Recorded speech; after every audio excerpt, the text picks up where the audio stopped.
I'm fine. How about yourself? Well, I think today's going to be with Trump, the Russians, the Democrats, the Republicans, versus the Clintons. Boy, I'm telling you, a lot coming down. It doesn't surprise you when Friday rolls around.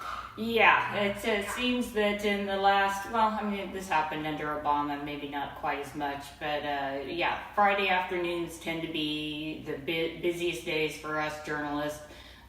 We're getting a dose of what James Comey's memos were about. We're getting a dose from the DNC, who's filing a lawsuit to take away some of the attention, I think, from the memos that were released. I mean, it's just absolute craziness today. Who came up with that? I'm wondering, was it Maxine Waters or Nancy Pelosi? Yeah, well, I mean, I think that, again, this is a politically calculated move by the Democrats to take some of the attention away from what's being revealed, and it looks to be, and looks like other legal experts as well, that James Comey may be in a fair amount of trouble for lying to the Inspector General, because now we have an investigation into James Comey by the Inspector General that was just announced today as well. So again, I think that this is a landslide day as far as news against the Clinton campaign and the Democrats who've been perpetrating this Russian collusion story all along. I think you're seeing evidence today that this was cooked up long ago. And the story that I wrote about this week, we have to remember I wrote this on Monday and it's now Friday, and so a lot of this stuff is actually proving out to be true. And so it's a busy news day, and we're diving into all these documents as we speak. And one thing before we get into your report, there's another one, I guess it came out yesterday, it's about Michael Cohen. Now they're saying, well, the he makes Smith begin cooperating with Robert Mueller's investigation because he can't stand up to the rigors of jail life. That's what Cohen told somebody. Yeah. I just couldn't make it in jail, so all I got to do is, waterboard him one time or he can Yeah. bends over, so to speak. Yeah. Well, I mean, I think that all along, every time they collected somebody, they rounded up Flynn. Oh, he's going to turn on the president, and then they went out. They go after all these people, and they say, oh, they're going to turn on the president. They're going to turn on the president. The only thing is that when they say they're going to turn on the president, there's nothing to turn on, because this investigation was supposed to be about Russia collusion, and we have found none of that anywhere.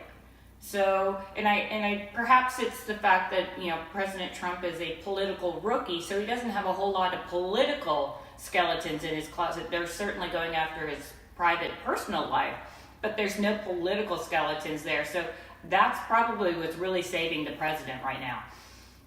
Yeah, I understand. I saw it. Don't quote me on this exactly, because my sources are not that reliable. But in the Democratic convention that they will be having, I understand their chief speaker will be Stormy. Yeah. Well. So, the porn star will also grab their attention. Yeah. Well. We got a minute before the break, and I know you've got a lot of stuff here, and I'm going to let you run with it, especially right after the break. But the dossier, Mike McCord, it's like all of this should have come out. It was worse than Watergate. Yeah. But I do not know how in the world it slipped by, and I think that I really want to get your opinion about Rudy Giuliani. That's kind of good news, because he's a little tiger, and he might be healthy, but he should have been here a long time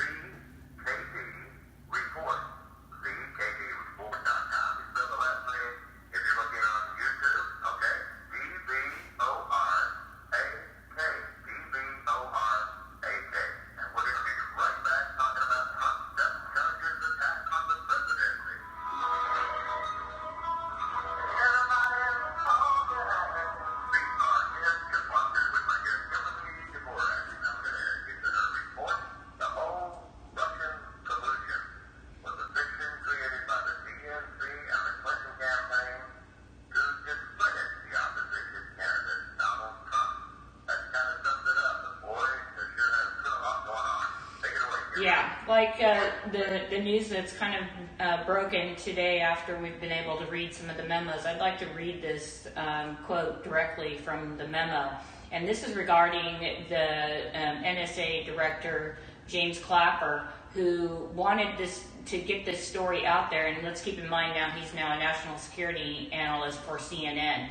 But he said that the story needed a hook, is what he said. And he told Comey they needed to do this. So this is what Comey wrote in his contemporaneous notes. I said I wasn't saying this was true regarding the Russian dossier, only that I wanted him to know both that it had been reported and that the reports were in many hands. I said media like CNN had them and were looking for a news hook. I said it was important that we not give them any excuses to write that the FBI has material or redacted. They redacted a lot of this. And we were keeping it very close hold. He said he couldn't believe that they had gone with it and said it was inflammatory stuff and that I would get killed for reporting straight up stuff from this report. This is something that this is exactly what CNN was waiting for to write this story and push this story out. But now we have the FBI director telling the president now of the United States that they're looking into this dossier as, something that the Russians could, possibly coerce the president of the United States. So this is exactly what happened, and then they leaked this to CNN, and bam, this story was born. This is in Comey's own words. This isn't just supposition by media reports. This is in Comey's word. This is damaging. This is setting up the story. Yeah. Exactly, and I think that what's important for the listeners here is that when you look at the timeline of the memos that Comey kept, this is, it provides an absolute preponderance of evidence that the FBI director was looking for a way for this salacious story to get out there, and then as I wrote in the story that on around the 10th of May, the president had fired the FBI director, because obviously this stuff leaked out and was, going gangbusters. And 7 short days later, the, deputy, attorney general over at DOJ hires Mueller to come in and be a special investigator. And now we know from the memos and Comey himself saying that, yeah, we needed to get a special prosecutor. So this is like, it's like he's planning it, which, it seems unbelievably, you wouldn't think. I talked to a few of my sources, and we know that politicians are always full of themselves and they don't think much about the law and they know they're above the law and things like that. But if I was James Comey and this is the information that I knew was about ready to be released, I wouldn't be going out and doing a tell-all book tour, because it's going to not look really good for him. He may just want to go behind the scenes and go quietly away for a couple of years. But the fact that these Democrats, they feel that they can get in front of the camera and there's going to be no law they're going to be held up to account for any of this. And I think the American people are going to see, after these memos get fully put out there, that we're going to see that the collusion was in fact by a handful of people at in the intelligence communities, the FBI and the DOJ, who didn't really like the President of the United States, and they figured this would be the best way to get that insurance and cash in their insurance plan that they had. And this is the Watergate that we should be looking at. It's not, and Trump was just a victim of it here. So I think that, this is why you're seeing them file a lawsuit. So I'll tell you something too, it's showing the American people, and I don't care what side you're on, that apparently you're not allowed to vote for a person you think should be president of the United States. yeah. It should be handled by the politicians. Yeah. Isn't that the bottom line? That's the bottom line. There's a new way. Yeah. There's a new way now that you can sell the FBI if you want to. Go ahead. You want me to tell you? Yeah, tell me. Well, but this whole setup, and now we're starting to see some of the fruits, I guess, of the year and a half investigation into the Russian collusion. So we're starting to see some of these, some of this information come out, and you're seeing that there's an IG that's being very thorough in his processes when he's going through it, and now we know that he's recommended that McCabe be charged with crimes for lying under oath, not just once, twice, 3 times, but he didn't even try to correct the record. He lied knowingly that this was going to come back to haunt him, eventually thinking that that he's a member of the FBI and people there don't ever get held accountable. But now you've got an IG who's referring this, and people are saying that if this was coming from the Republican committees that have been investigating this, it wouldn't hold much weight. But the fact that this is the IG who does everything they can, in essence, when it comes to DOJ and FBI, to really protect the agents and really protect the justice officials, and rarely sides on the side that this is going to require criminal behavior, or we need to refer this to the courts and have this litigated. So I think that the fact that you're seeing this, and this is why there's also a lot of Democrats out there going, let's just get this behind us and move on and be done with it. But you also see what we witnessed this morning, that the DNC is now filing a lawsuit against President Trump. I guess anybody that supports President Trump, so I guess it'll be knocking on your door as well.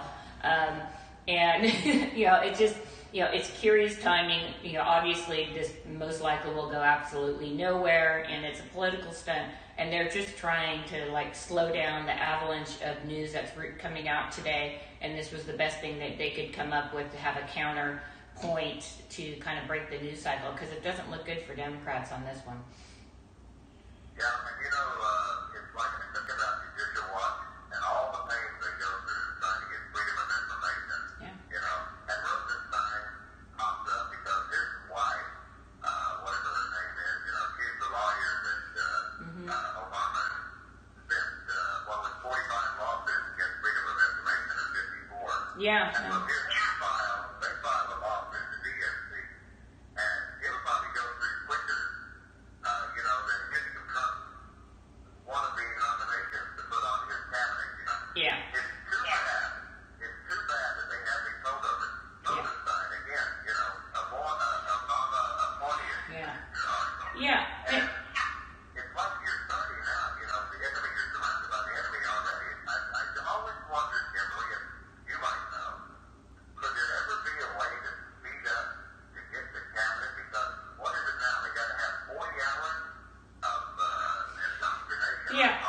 For each one of the appointees. That's There- the rule. Well, that's not the rule. The rule is if it's held up in Senate and somebody raises their hand and says, I don't agree with this. This is a process that could be taken care of by, and is usually taken care of by what they call unanimous consent. And that means that they go into the Senate and they say, here's so-and-so, and he's going to be the next district judge for Washington, D.C., and all those in favor, aye, all those opposed, by unanimous consent, he's appointed. That's typically how these lower court and these lower, approvals go. It's typically they don't talk about it. They just unanimous consent, and they move along and they go on to the next person. It's something that could be taken care of. All of his appointees that are remaining out there. That's something that if McConnell, now this is a Republican, the leader of the Senate. If he really wanted to do this, he could have this done in 2 days, and all these people would be appointed, and we'd move on. So why is he holding it up? Because he's one of those maybe rhinos, and he moves like a slow turkey.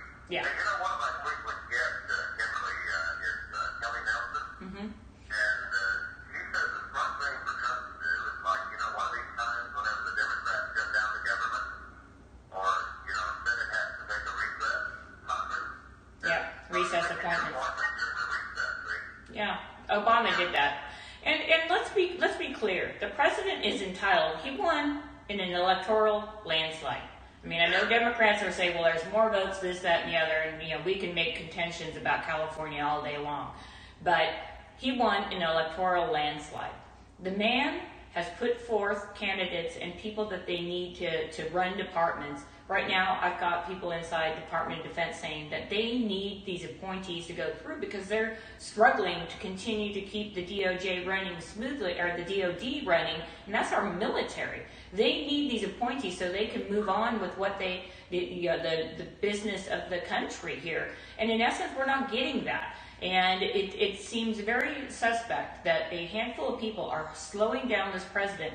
And I mean, if you look at the past, 15, 16 months, especially with this Russian collusion story, it did exactly, I think, what they intended it to do. They wanted to stall the president's plans. They wanted to say, I know he wanted to get A, B, C, D, and E, all these issues that he said he was going to get done on the campaign trail. They did this knowing that nothing would come of it in the end, that it would be a lot of heartache for the administration. People would be frustrated and they wouldn't want to work for the administration, and nothing would get done, because we know with the president, the first 2 years is when you get all your big stuff done, because then negative things come out, and then you don't have the strongest position. So if we look at it just from that aspect alone, that these reports have done exactly what they intended to do, because in the end, the only people that are going to be indicted here on Russia, I mean, you can't count, Manafort and things like that, because that had nothing to do with Russia. I mean, these are investigations that had been going on for 10 plus years. So there'll be nothing on Russia collusion. We'll have a handful of, likely, DOJ and maybe FBI guys that are held accountable through the court system. And that'll be it. So in the end, was there Russian collusion? They can find nothing about that. But its purpose was to slow down the president.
Well, Miss Kimba Wood is she was appointed by Bill Clinton, so there's no shock on that. She officiated the wedding of George Soros, so that so that is like the deep progressive liberal part of the Democrat Party. Obviously, he's the big money guy, kind of like the Koch brothers are to the Republicans. But so.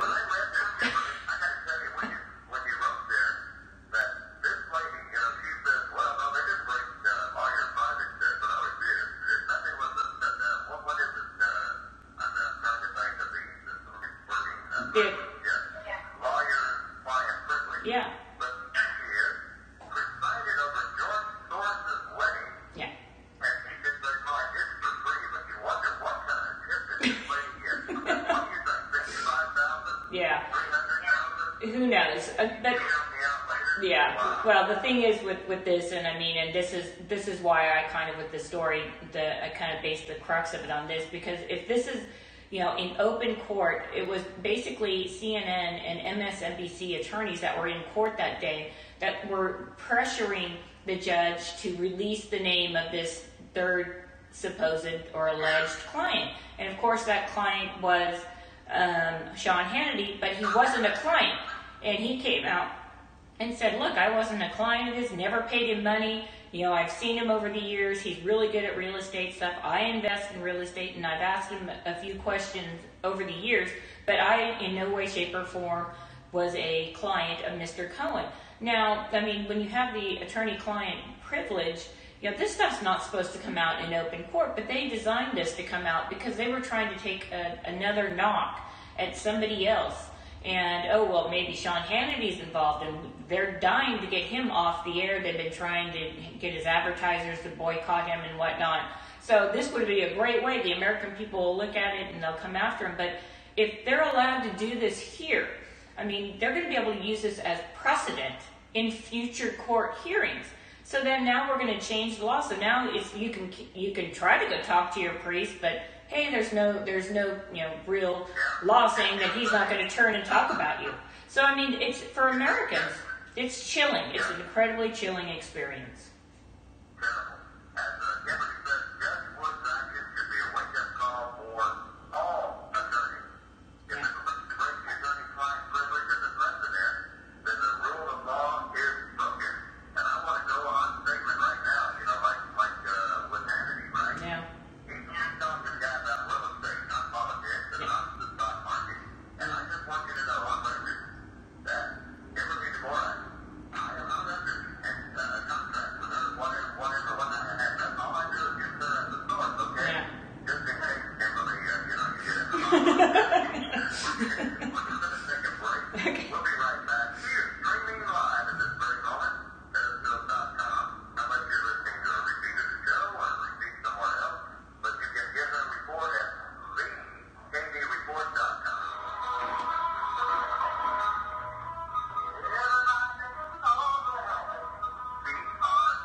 Well, every now and then I'm on my phone and I do hear the clicks, and I'm just let them know, hey, okay, NSA, I'm here. It's all clear. You guys can listen now. So we joke about this, but we do know the NSA does have the power to listen in on any phone conversation and see the text. And of course, they're looking for certain words, and that will flag them. But there have been plenty of times that I've had suspicions about who's listening in on the conversation. So.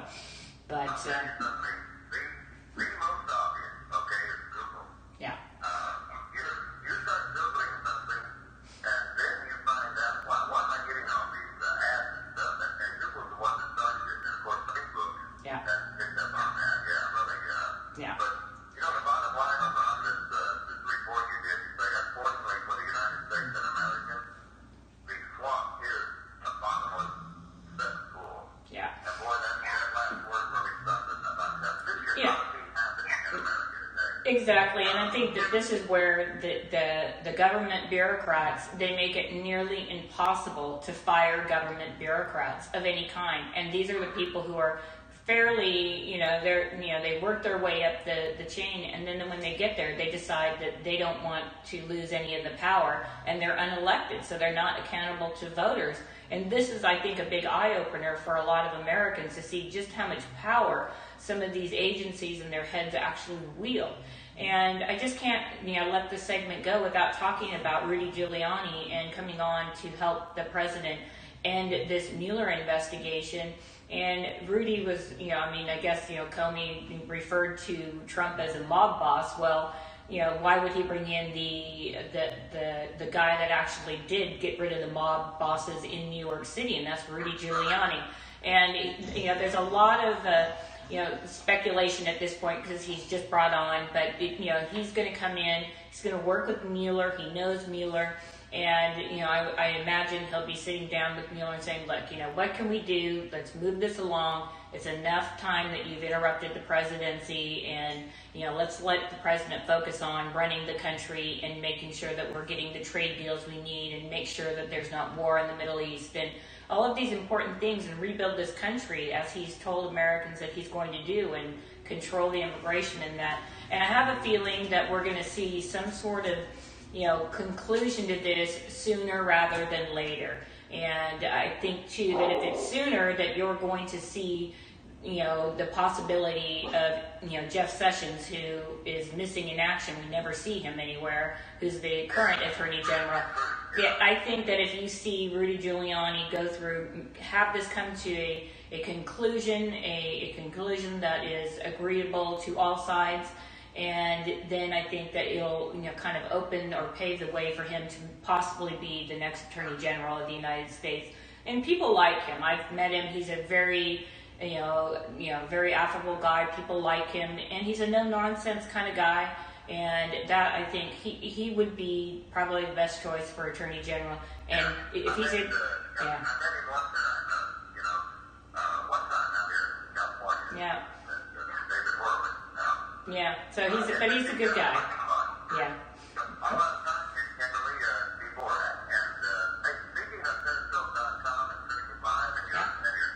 Yep. You look good in blue. All right, I want to tell you that. It's greenkcreport.com. We'll do it again. Thank you. Thank you.